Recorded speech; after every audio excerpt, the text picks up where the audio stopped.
Now you can confidently deliver quality building information models with Vectorworks and Solibri Inside. The easy-to-use model checker captures errors as you design, letting you validate, report, and modify them all within Vectorworks so you can be sure you'll meet your project standards and regulations. With Solibri Inside, you can access 5 free checks and run them on your Vectorworks model, as well as generate issues without opening a different software application.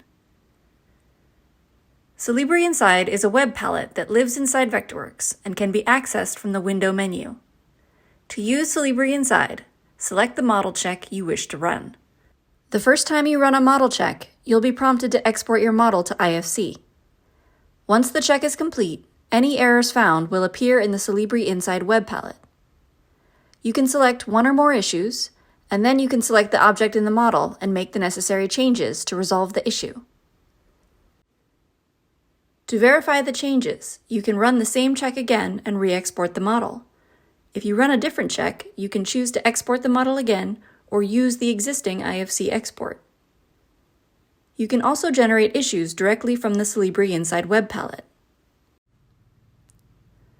The issue is logged in Vectorworks Integrated BCF or BIM Collaboration Format Manager and can be handled here by the internal project team. It can also be shared as a BCF file with external collaborators. To get more from Solibri Inside, you can create an account and log in to access the Solibri Inside editor. Here, you can edit the existing free checks and learn more about how they work. With a paid package, you can customize your own rule checks to run in Solibri Inside. You don't have to be an expert in Solibri to enjoy all of its benefits. With Solibri Inside, you can reduce your risk with fewer errors and gain efficiency with fewer file exchanges, saving you, your consultants, and your clients time and money.